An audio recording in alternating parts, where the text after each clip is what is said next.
Welcome back to Idea Spotlight here on Beyond the Brick. I'm Joshua Hanlon, and today I'm very happy to have Jason Alleman joining me to talk about his ski chalet project.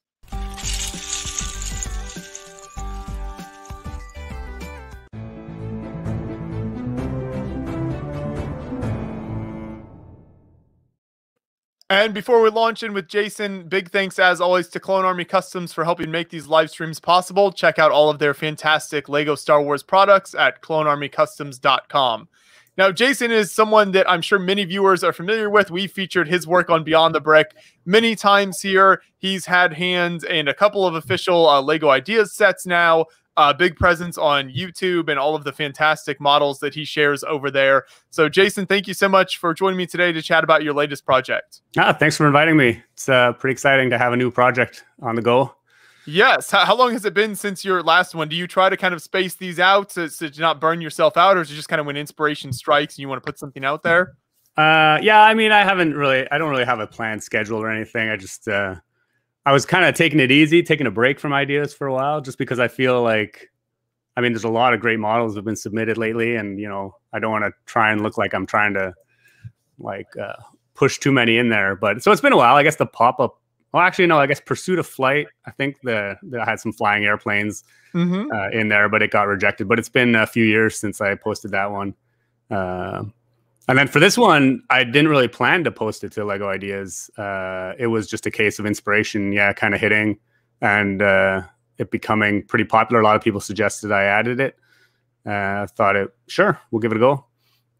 Yeah, I think it's a great ideas project because a ski slope like this is something that many people around the world are familiar with, and there are lots and lots of people that have gone skiing, have seen scenes very similar to this. I think you captured a lot of the iconic things that you see when you go skiing. So for you personally, is skiing something that you do a lot of, during the winter months? Is that something you've done a lot over the years? Over the years, yeah, not so much anymore.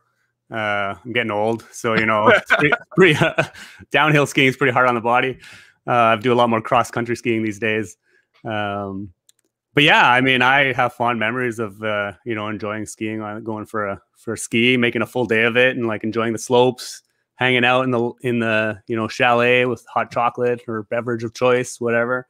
So yeah, it's something that I've certainly enjoyed a lot over the years, and I kind of drew on that, I guess, as I was building it. That is super cool. Yeah, I have a lot of fun skiing memories as well. I was just going a few weeks ago up in Michigan, not far from where I live here, when we still had a fair amount of snow. It's always fun to get out, at least once or twice a year and do some skiing. So if we dive into the build then here, take us through kind of where you started with this build. What was the first section that you wanted to get done as this came together for you? Well, probably no surprise to most people that know what I do. The mechanics was definitely the first thing I tackled. I knew I wanted to have some kind of lift, I guess, to bring the skiers to the top of the hill. So that's what I really started working on first. And I knew I wanted it to keep it simple because obviously it's not a full chairlift, because a full chairlift is enormously complicated. So I tried to make it as simple as I could. So I made they're just called surface lifts, T-bars or bar lift or whatever. So I wanted something super simple, super effective, not too complicated. And then it kind of just happened by accident that I discovered I could push them down the slope like as they were coming off the lift, which was a great happy accident because it's like a really cool play feature. It's pretty awesome just to like put them on the lift and then see them come down the slope afterwards. So yeah, I started with the lift, and then as I was building it, I didn't really have a major plan for the model other than building the lift and the ski hill. So as I was building it, I obviously thought, it needs a chalet of some sort to go with it. And then as I started kind of like fleshing out the chalet, I just started adding all the other little details around the outside and also on the inside. Right, and that's something, going back to what you were saying earlier, the way that the skiers come down the slope, that's when I first saw this video from you in this build, just how seamless that whole process is what struck me right away, and how impressive it is that you just stick them on there and they go up nicely and then slide down really cool. So I think that, yeah, like you said, would be definitely one of the main kind of attractions and play features of this build. Yeah, it's cool. We usually we have nephews who are pretty young, like 5, 6 years old. So we were doing a video chat with them, and I often show them what I'm working on. And as soon as they saw it, they were like, I knew it was going to be somewhat popular, because as soon as they saw it, they're like, again, like over and over again. They just wanted to keep seeing it. So yeah, it was a pretty good indicator of, how popular it may become. And then you've also got some other play features. So as we've seen in the video here, there's the spot where you can just kind of go straight downhill without taking the lift up, where you just kind of release that bar on there. So how did that mechanism work for you? Was that pretty simple to just add in next to the lift? Yeah. So obviously I focused on the lift first, but then, as I started fleshing it out, I'm like, well, it'd be nice to have at least some kind of other mechanisms involved, just to make it a little more interesting. So I immediately thought of a starting gate, which is, what that is. So you can get the minifig set up there, and then you just flip a lever, and it opens the gate for them. And that was actually pretty simple. Again, it's not that complicated. I always strive to keep things as simple as I can, just to make it easier to build and easier for other people to build if they want to. In this case, it'll make it much more feasible for it to be turned into a set if that ever happened. So yeah, and I thought it was a kind of fun little play feature as well. Is that something you've done over the years? With obviously, you're very well known for these kind of mechanical builds. Is that something you've done over the years? Is trying to come up with ways to simplify them and make them, simpler, so that sort of other people can understand and build them as well? Yeah, absolutely. It's I don't really show many of my prototypes, or because normally what happens is they end up getting taken apart by the time I finish my model, and then I never take pictures of them or videos of them or anything. But a lot of the models, they start off a lot more complicated than they end up, and it's usually a very iterative process to keep refining it, keep simplifying it, make it easy to put together. And there's a lot of work behind the scenes that goes into that. In this case, it wasn't too bad because it's a pretty simple mechanism to begin with. But yeah, it's definitely a goal I have, because I do share instructions for a lot of the stuff I build. So I want people to have a good experience with building it and playing with it. I don't always achieve that goal, but that's the goal I strive for anyway. I think that is super neat. And then going to another part of the build, you've got is it tobogganing off the top of the ski chalet? Now, this is something that maybe is a little bit of a creative liberty. I'm not sure if I've seen that. Yeah, no, for sure. But I thought I wanted to have some kind of extreme element to it.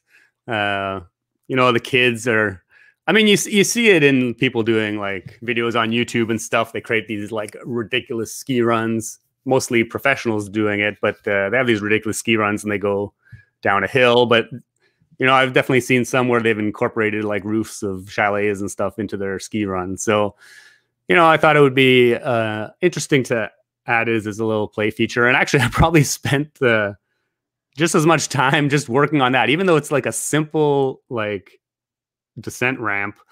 Getting the orientation of the landing ramp proper, so that it would be a smooth transition, took a lot of finicky nitpicking of getting the angles right. And in the end, it wasn't too bad. It just took some time. But in the end, I think it's a fun little play feature. Obviously not recommended, but don't try this at home, kids. No, for sure. Yeah, well, you'll notice all the skiers are wearing helmets at least, so I got that, or at least the kids. Good. Anyway. Safety first is always important. But yeah, you're dropping the minifigs off of the building, so I'm sure getting the angles right, like you said, and that slope down and everything. Most sets aren't designed with just kind of dropping something like that and having to figure out that the math and how that all comes together. No, for sure. And I just basically trial and error it. I didn't really just move it a little bit. Oh, it doesn't work. Move it a little bit more. Change the angle a little bit. Yeah. The skiers don't go down it very well. They tend to bounce around a lot too much, but the toboggan works really well. And then if we go to the chalet building itself, talk about kind of the design of that and some of what you were able to include on the interior there. Oh yeah, for sure. I knew I wanted it to be log cabin style. So the exterior is not too complicated. It's a technique that people have used often. Even Lego has, I think, the fishing old fishing store thing Yeah. is done a similar way. And then for the interior, I just, wanted to put some kind of, again, iconic, I guess, or traditional things inside, like a fireplace, a guy enjoying some hot chocolate or tea, a little table, and then obviously a little line to hang your clothes up to dry. Which are all things that I think are just kind of like typical what people would typically think of that would be in a chalet. Right. I agree. And that kind of very wooden look inside with the fireplace is definitely iconic. And I think a lot of people are familiar with that image as well. And I love how you did like the fireplace there and just even the sort of little like candle piece on the wall. Yeah, thanks. Creates a really nice mood for the whole set. Yeah, thanks. Yeah. I do think nowadays you definitely need an interior in buildings and stuff. Like I originally thought maybe I wouldn't decorate the interior, but it just feels kind of unfinished if you don't. And I think it adds a little bit, it adds a lot of charm to it. And you can see there in that photo we were just looking at, just to the left is the Yeti minifigure, I think, as well, that you included in there. So you gotta get him somewhere in the snow. Yeah, absolutely. It's just by chance I have that minifigure. Actually, I just kind of like somebody gave it to me at some convention years ago. But I think it suits the model quite nicely. A little Easter egg. Now, do you see this model as fitting in kind of with the Winter Village line from Lego? Is it more of like a standalone model that would be released separately? How do you see that kind of happening in your head? If it ever became a set, yeah, I guess it would be separate, but I think it would do really well as like a companion set for the Winter Village. I mean, a lot of people have messaged me saying, they'd love to incorporate it. Maybe not the whole thing, but at least like the working ski hill into their Winter Village.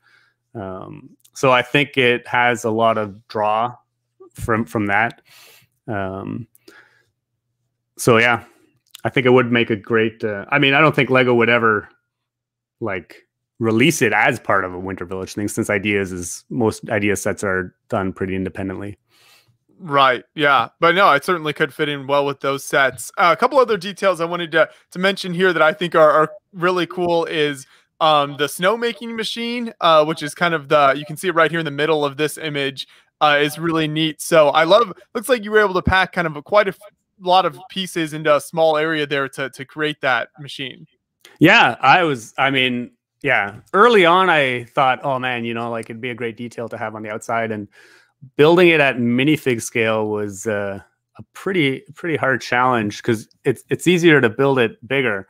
But anyway, I'm actually really proud of it because I think I did capture a lot of detail into it. Even just the fact that like at the very front, above the front wheels, that bracket is upside down, and just seeing the underside of it, it like evokes a lot of like mechanical detail so you can kind of get all this like impression of detail without actually adding. It's just one piece, but it still gives the impression of having like a lot of detail there. Yeah, those machines always look super kind of industrial looking, so I think that effect works really well with that part of the build. Yeah, thanks. Very cool. And then another detail that I think is a common sight is this photo here, which is the medics carrying a guy off. So there's always somebody that's either, kind of going beyond their abilities, maybe pushing it a little too much, and it doesn't end well for them. So I like how you included the stretcher here. Yeah, thanks. Oh yeah, I'm sure it's common. Anybody that's done any amount of skiing, I'm sure, has seen people being snowmobiled down the hill or whatever because they like dislocated a shoulder or dislocated a knee or something. So I definitely had to add something like that in there. Yeah, and it's those little details that I think will make people who are fans of skiing as well as just Lego fans in general really buy into this. So I definitely encourage everyone who's watching, check for a link in the description of this video, and you can find a link to Jason's project. Go over and lend your support and help this reach that 10,000 votes as soon as possible, and hopefully this will be able to become an official Lego set. Jason, keep up the great work. As always, it's always fantastic to chat with you and see what you're working on. Yeah, thanks. Thanks again for inviting me.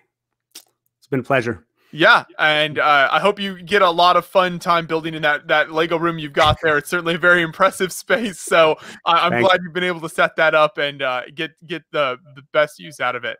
Yeah, awesome. Awesome stuff. Well, thank you everyone for watching.